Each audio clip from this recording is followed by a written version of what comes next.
every day of the finest ingredients in health. Now I have a swell surprise.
Made fresh every day.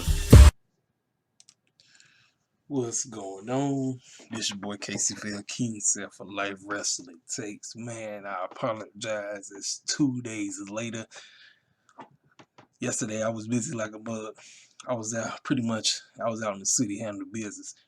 Out on the side, you do a little ride sharing here and there, but man, I had a video ready to go. I caught myself recording it, man, but I don't know what the heck happened. Like I said, y'all would have had the video last night, but now it's Sunday morning. So anyway, you're going to get it. I said I was going to do a review for Smackdown on Friday. Smackdown was a very good show.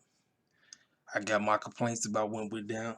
When I'm finished with this review, I'll talk about why I personally don't want Edge versus Roman. And if Bianca and Sasha should main event on Saturday night, because it's a two-part thing. It's April 10th and April the 11th. So I'm talking about that. So let's go ahead and break down this review. They open the show, showing the vignette, highlights from the Royal Rumble itself. Everybody seeing Bianca and Edge get their victories. Roman Reigns manhandling Kevin Owens, but Paul Heyman struggling to get to release Roman Reigns from the doggone handcuffs, and because the keyhole was on the opposite side, so he's taking 5,000 years to get him. But anyway, so we open the show. Roman Reigns comes out. Jey Uso's back with him. Apparently, Jey Uso is injured too. Man, I feel bad for the Usos, man. It seems like every time when the Usos about to get the push, one of them end up getting injured, the other one end up getting injured. It's just like, man, I said these cats are so good, but they be getting injured so much. I'm like, man, the moment Jimmy comes back, I want those boys to get the tag team titles so we can have a authentic tribal stable. The tribal chief and cousins dominate SmackDown. That is exactly what I want. The moment Jimmy comes back, that's what I want. So anyway, Roman Reigns comes out, cuts a promo, pretty much talked about how he dominated the Royal Rumble, but he turned his focus to the man who won the men's Royal Rumble. And he said the man was wasting his time on Raw. He wasted his time going to NXT, but he need to get his A here on SmackDown to acknowledge the chief, because he is the main event. If you want a shot at him, acknowledge him as the main event. Well, as he was talking, one of the camera crew men came and pulled Paul Heyman to the side and told him some news. Obviously, Edge wasn't in the building. So Paul Heyman, frantically acting like he was scared to talk to Roman, told Roman that Edge wasn't there. So Roman snapped. So that's that segment. It was a pretty decent segment. Like I said, it really don't matter for me. Anytime Roman Reigns is talking, I call him the Whisperer Reigns, because the boy be whispering. He be like, the tribal chief. He sound like he just on whisper mode or something, you know. But like I say, I have no complaints. The segment was great. You know what I'm saying? Roman Reigns is killing it. He's doing a phenomenal job. So let's keep it going. So we'll move on to match that I have absolutely no interest in. I've seen it once, I've seen it twice. I don't need to see it no more. Apparently, I don't know what they do. I really don't know what they're doing with Dominique Mysterio going against King Corbin for the third time. Obviously, King Corbin must like Dominique, for them to constantly keep going back and forth. I know this is Vince and them booking because obviously they don't know what they're doing with Dominique yet. I personally feel like we're going to get Rey Mysterio versus Dominique somewhere down the line, possibly at WrestleMania. I don't know why I feel like that. I just feel like that's what this is going to result in. Rey got hurt. King Corbin ran out there, beat the brakes off of Rey. So Dominique pretty much was by himself. Rey was acting like he couldn't walk on his leg. Matchup really didn't care nothing about the match. I mean, the main focus is everybody want to see what Dominique Mysterio can bring to the table. The young man is good. Young man he still needs to learn some things, but young man can wrestle. Like I said, he reminds me of his father. But like I said, I just don't tired of King Corbin. I really don't care nothing about King Corbin. I don't need to see that man no more. But it is what it is. They found a way to win. Dominique got the victory. So what do you do? What do you do with this situation? I don't know. So we move on. Kayla's talking to Dr. Martin Luther King, Big E Jr. I said that for a reason because you should look at his gimmick. How do I feel about Big E's Intercontinental Championship run? I feel like Vince and them feel like they on neutral with Big E when it comes to his Intercontinental Championship run. I feel like Big E is still part of the New Day because he's still wearing the New Day gimmick. He's still wearing the New Day group gear. I don't know. But I will talk about that main event that we had between them. Him, Sami Zayn, and Apollo Crews. That was a phenomenal triple threat match. I'm going to talk about that a little bit later. But Big E was rambling, sounding like a preacher, sounding goofy as heck. But it is what it is. So we come back. Daniel Bryan and Cesaro is in the ring to tear it up. The man who I personally feel should face Roman Reigns at WrestleMania. This man been losing like crazy. He's personally been putting over everybody in the mom. And congratulations to Cesaro. Cesaro just got a new contract. He just signed back up with the WWE. Kudos to him. I personally feel like, he shouldn't, but who am I to tell, who am I to say what a man should do with their money or decision about this? This is what he wants. He thinks WWE is where it's at. By all means. So, Daniel Bryan and him, they tore the house down. Cesaro got busted open in the head. I don't know where that scene happened, but he was bleeding from the side of his head like crazy. And Daniel Bryan put him over. Y'all know Daniel Bryan is part of the creative team. So Daniel Bryan is always trying to put everybody else over. So some people say, well, y'all want that man to go against Roman. That man been losing like crazy. That's because he keeps trying to put everybody else over. Daniel Bryan is one of the most selfless cats in the WWE. The fact that he's on the writing team. So when I heard he was on the writing team, I said, no wonder SmackDown better than Raw. That man actually has some decent creative ideas. Like I said, Vince McMahon would allow the cats who tell him certain things that's good instead of him always thinking that what he knows is best. I'm like, no. So during this match, Shinsuke Nakamura was watching. I don't know what he was watching for. I don't know. Beats me. I really can't tell you. I really can't call it. I don't know. Like I said, we get ready to move into the Elimination Chamber. I don't know. Maybe the three of them will be in the Elimination Chamber match. But we'll see. Daniel Bryan and Cesaro, they tore the house down. Cesaro gets the victory. So, like I said, it was a great match. Tore the house down. So now, backstage, Kayla's talking to the Women's Royal Rumble winner, Bianca Belair. Bianca is very, this girl is, she been pushed to the moon. And I got to give Vince all the props in the planet. Because I ain't never think he would actually allow somebody that looked like me to actually win the Royal Rumble. And I appreciate him for doing it. Now the question is, when it comes to the booking of who do we have Bianca face? more than likely everybody want to see her go against Sasha.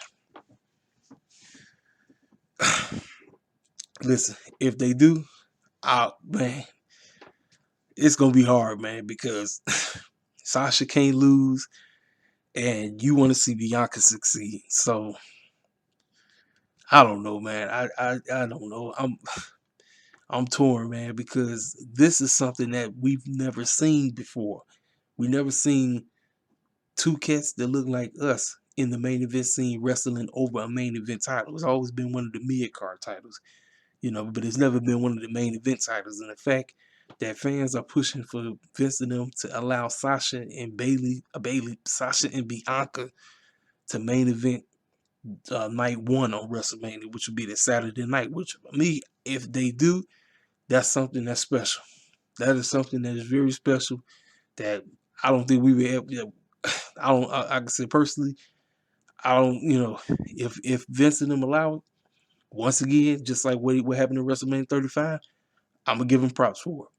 But like I said,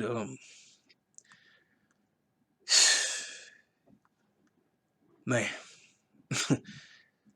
like I said, when you're thinking about moments, like, because that's what WrestleMania is all about. It's all about moments.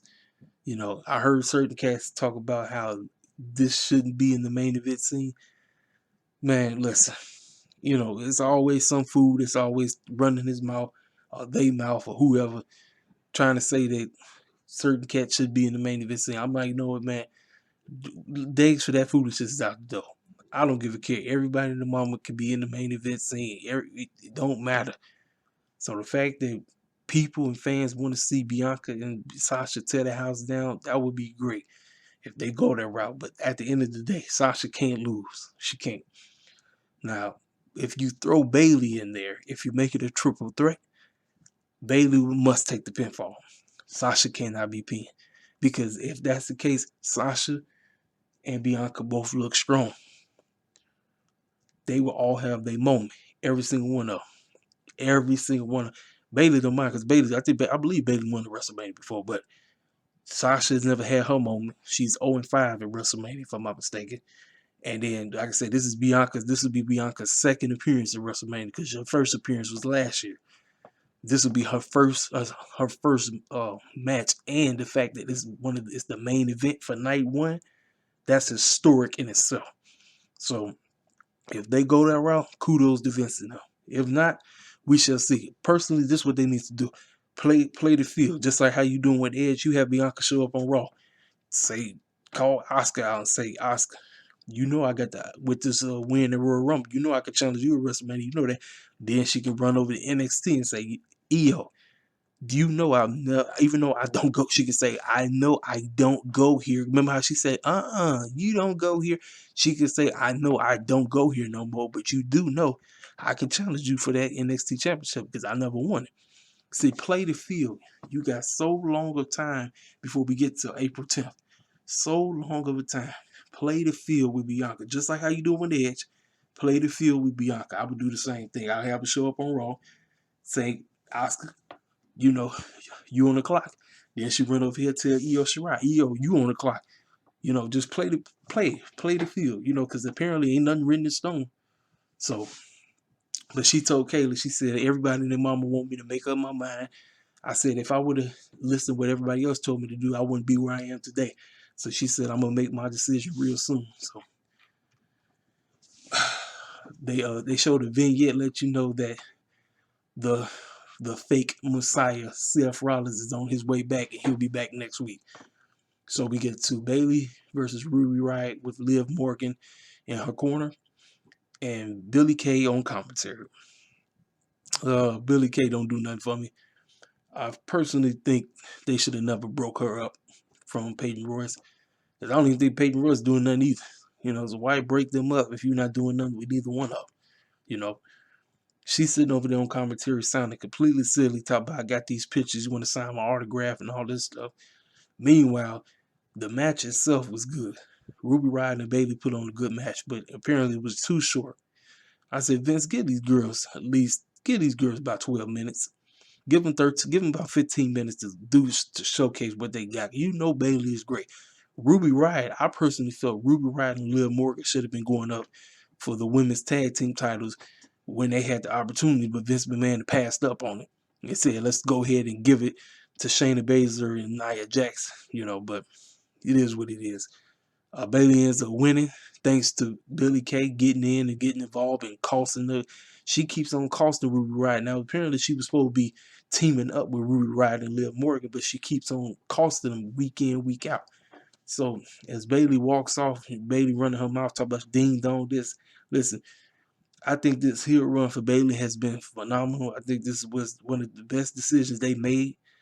Bayley's been killing the role. She's been doing what she needs to do with the role. But here come Billie Kay running up after her, talking about, you want to sign my autograph. I said, please don't put them two together, please. Because I got a feeling next week it's probably going to be Billie Kay and Bayley versus Ruby Riott and Liv Morgan. I just feel like that's what that's the route he's going. I don't know why he would do that, but Vince don't give a crap. So let's move on. So they show Edge. Edge has finally arrived. And Bianca is out in the ring. She is heading out to the ring. She does a little vignette where she whip her hair around. Listen, when I first saw Bianca, I'm not playing with you.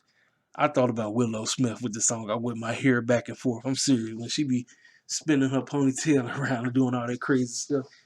But came to the ring. She talked about how she's so thankful to the fans. She's so thankful to everybody. Her parents so proud they seen her. She talked about how everybody in the mama was giving her a call. She got phone numbers that she never knew. She was like, hello, who was this? People just calling her from all over the place. Everybody just congratulating her and everything. And like I said, it's something special. Because you ain't never seen this before. And people want to talk about The Rock. No, we never seen this before. This is something totally different.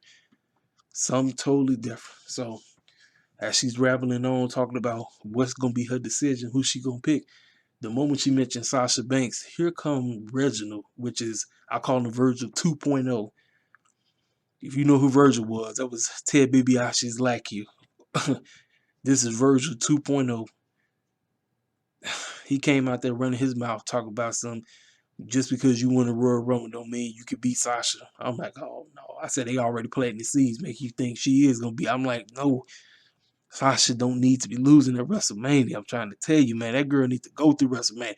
I told you, if you have Sasha make it through Backlash with the title, that is fine. I'm serious. Sasha don't need to be losing at no WrestleMania. I'm trying to tell you right now. But that fool was already planting the seeds. Then here come Carmella. She running her mouth, talking about, I already pinned Sasha and then I pinned you. So that means just because you got the little fluke victory at Royal Rumble, that don't mean nothing. I should be challenging for the title. I was like, oh no. I said, listen, look, I got to give Carmella some props. This is the best she's ever looked when I'm talking about wrestling-wise. Wrestling Sasha Banks has elevated her. I'm going to be honest with you. I'm going to give her props. She really ain't done nothing, but getting in the ring with Sasha has elevated her career, in my perspective. But she running her mouth. Then here comes Sasha Banks. Sasha come out there, little well-fine self. She come out there, and she started congratulating Bianca. She said, you my girl, you my road girl, and all this. But let me tell you something. Yes, you are the strongest. Yes, you are the fastest.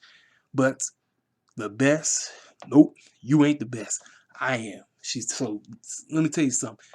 I don't know who. Listen, for most of Bianca's run in NXT, Bianca was the heel, but babyface Bianca is actually pretty good. Babyface Sasha is good, but more people like her heel run. I was starting to hear a little heel Sasha come out because Sasha, she's the boss. You know what I'm saying? She run the show. Can't nobody beat her. You know what I'm saying? So she pretty much told her, you ain't the best until you get this SmackDown Women's Championship. So as soon as Bianca was finna start, Reginald jumped and started running off at the mouth again. And Bianca said, I had enough of this fool. She started beating him with a ponytail. And that fool was looking completely silly. So obviously, she ain't made her decision yet. So I said from that point on, if Vince and them want to stir up some things, have Bianca show up on Raw to confront Asuka and let Asuka know what's up. Tell her, like, you don't know this too. Yeah, yes, I might be on SmackDown, but you won't know this. Like I said, play the field. If you doing one for the Edge, you can do the same thing for Bianca. That's just the only thing. That's the only explanation I have, you know, to make it make sense, you know what I mean? Because we got a long way till we get to April 10th. So,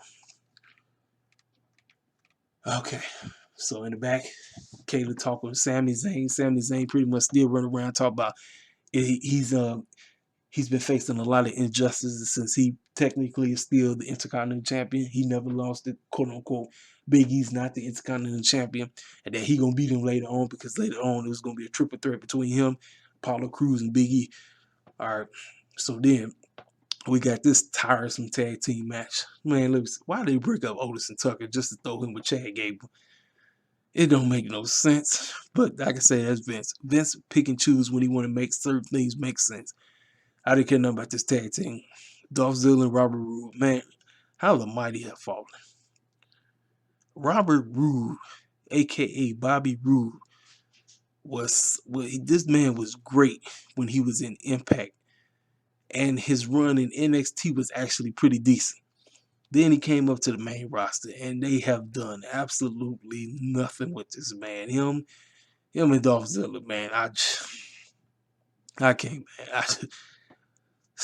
I don't know, man. Listen, I never said that neither one of them could wrestle. I never said that.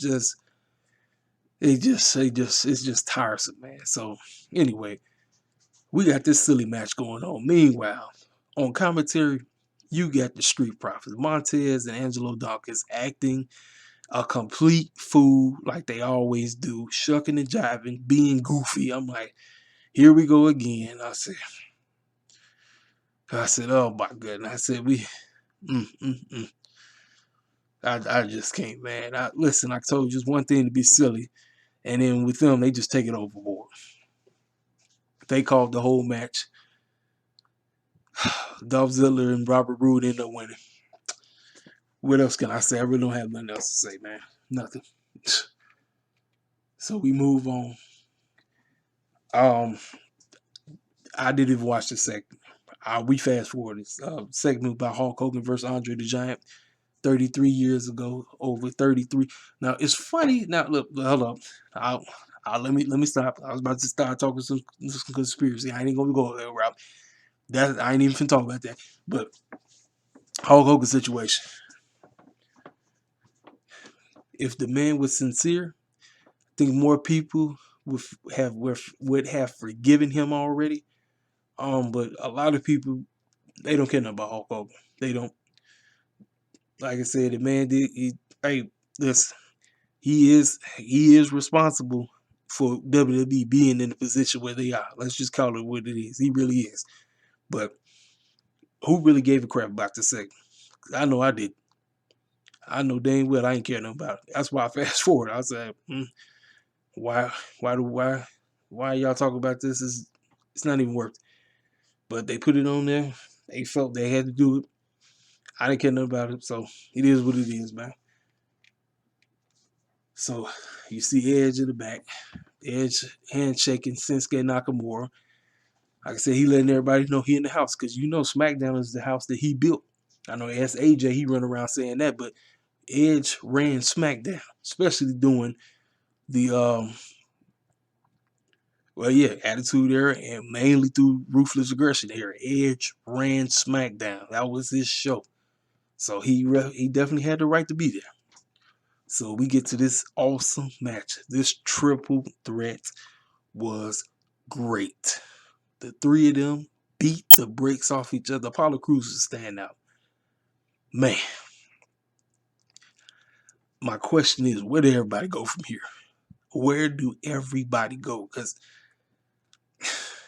I don't know. I have no idea. I don't know what you do with Apollo. I don't know what you do with Sami Zayn. I don't know what you do with Big E. And Big E, his Intercontinental Championship run, like I say, is decent. But I feel like if Vincent put more forth for the effort, and if Big E toned down all the shucking and jiving, I believe Big E's Intercontinental title reign would not only be great, but this would push him into the spot where everybody and their mama want him to be. Everybody and their mama want him to be in the main event scene, potentially being the guy to dethrone Roman when that time comes. It ain't gonna be no time soon right now because ain't nobody ready to be Roman Reigns. Nobody. The Chief running the show. Let's call it for what it is. That boy running the show.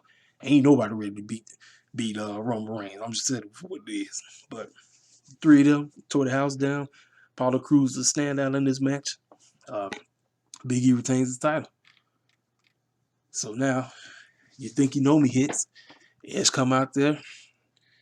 Let me tell you something, man. You know, I really never really appreciated Edge's promo work from back in the day. This man has, as long as I've been seeing him on TV, this boy been cutting great promos as of late. Like, it don't matter what show he on. This dude been cutting some excellent promos. And once again, come to Smackdown, talked about how he was the #1 draw, and he outlasted 29 great. He said, I outlasted the 29 greatest wrestlers in the world to get a chance to go to WrestleMania. And everybody want to know, who am I picking? I was on Raw. I confronted Drew. Then I went to NXT. I confronted both Finn Balor and Pete Dunne. And now I'm here to confront Roman Reigns. Everybody tell me to do this. I say, hey, why don't you face Drew? Then I go over there and say, why don't you face Finn Balor? Heck, some guy I met named John, he told me why don't you do this. My mind is everywhere, But I'm here to address the one they call the Chief. Well, as he's talking, Roman Reigns come out.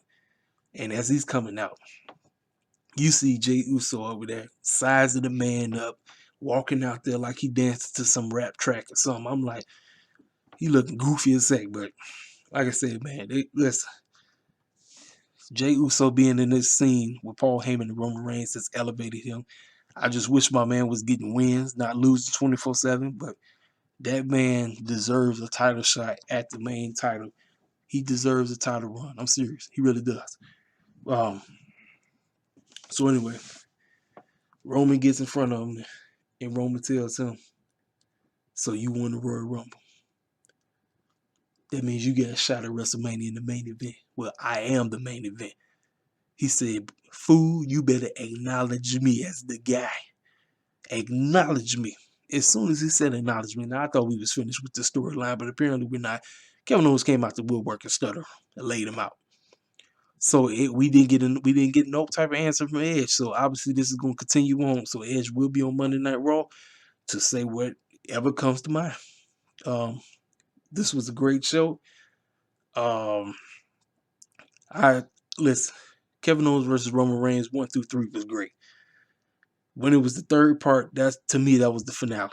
Now we're going to part 4. I'm like, you can slide somebody else in this picture. Nope. This and them said, no, we're gonna keep this thing going. It's hot, but now it's kind of being overplayed. So I don't know, man. No. So anyway, now let me go ahead and address why I personally feel Edge versus Roman should not take place at WrestleMania. Will the storyline be great? You best believe it will. The promo work between Roman, Paul Heyman, and Edge is going to be next level. But I can tell you right now, you cannot build this story based on spear versus spear. I don't want to hear Michael Cole say that at all. If that fool says that, I'm out already. You know, already lost points. Do not build this story on spear versus spear. You can't do it. Why I feel that the only man that personally I see that should face Roman Reigns at WrestleMania is Daniel Bryan. Yes, the man who been losing 24/7. I know a lot of y'all say, this is the guy you want. This guy that's been losing. Daniel Bryan is selfless. He wants to put everybody else over. That is the name of his game. Daniel Bryan already said that his career is coming to a close. He said he already said, my time in the ring is coming up. It's coming up. He's letting you know. So while I'm here, let me put over everybody else. The story will write itself. Him versus Roman. Go back to 2015. Remember when everybody and their mama wanted Daniel Bryan to win the Royal Rumble and it didn't happen? And Vince self-man he picked was Roman Reigns, and he pushed him and he pushed him and he pushed him, and everybody kept booing, they kept booing, they kept booing. Well, Roman Reigns could easily start beating the brakes off of him and say this is for all the years that they picked you. You was the chosen one and not me. And now I'm the chief and now I'm running the show. And you think you're going to take this title off of me? You crazy as a Betsy bug. You silly as heck. I'm gonna murder you in this ring, pretty much. because I was the one who they didn't want. Now they want me. Psh, man, you might as well kick rocks. I'm serious. The story writes itself. It's right there sitting on the silver platter. But Vince wants to go this route with Edge versus Roman. All I ask is to make sense. So now, if you go that route, who the heck goes against Drew? Please don't bring Brock Lesnar back, because ain't nobody trying to see that. I don't want to see Brock Lesnar dealing with Drew or Roman. If you bring Brock Lesnar back, it's only one man. I think it's two. I don't mind them facing. I don't mind them going against Keith Lee. I don't mind them going against Bobby Lashley. Don't mind. Because obviously these are two men that Brock Lesnar have history with. So, but like I said, Drew McIntyre, he should not be going against no doggone Brock Lesnar. And the other guy who I think is looking like it might be, we might be getting the 3-man band, but minus one member, 2 members of the 3-man band main event in WrestleMania on Saturday night if they don't go with the women's route. Jinder Mahal, I'm told, is on his way back. And they just had a successful show out there in India, which had over 20 million streams. There was 20 million people that tuned in to that. You don't think Vince is going to take advantage of that? I don't want that. I don't want to see it. I care less. And this got nothing to do with Jinder Mahal. I heard Jinder Mahal is an excellent guy to be tight with, but I just won't care about the storyline. I won't. I mean, we're already doing him versus Sheamus right now, so we getting that out the way. So, like I say, if you do Edge versus Drew, they already planted seeds. Drew was giving them praise, and then Edge said, "Man, why you sounding like a punk?" I mean, they planted the seeds right there. So why not continue with that? Why not? Why? Because a lot of cats, like my dude I was talking to, my guy Joey, he personally feel that Drew versus Edge is not a good storyline. I'm like, it's right there. If you can come up with something different, and I personally believe those two would have a great match. Sorry about that, y'all. Clear my throat. Like I said, I personally want to see that. I actually want to see how well Edge and Drew McIntyre would mesh against each other in the ring. And I know Edge versus Roman would be a good match, but here's the problem. Roman Reigns can't lose to nobody. So everybody talk about they want to see Edge beat Roman. No, you crazy as that. You can't do it. You cannot do it. Can't do it. But like I said, if we go that route, Roman got to win. He must win. That's all I got to say, man. So, overall, Smackdown was a good show. I just want stuff to make sense. What do you think? If you agree with me, tell me in the comment section. If you disagree with me, let me know. Tell me I'm tripping about everything I said. Let me know. Hit me up. Y'all know what to do. Like I said, I'm on Twitter. Shoot. Like I said, I try to get these reviews out to you as quick as I can. But like I said, I got so much stuff going on. It's hard for me to get in and do it. But anyway, man, I'm gone. Holla at me.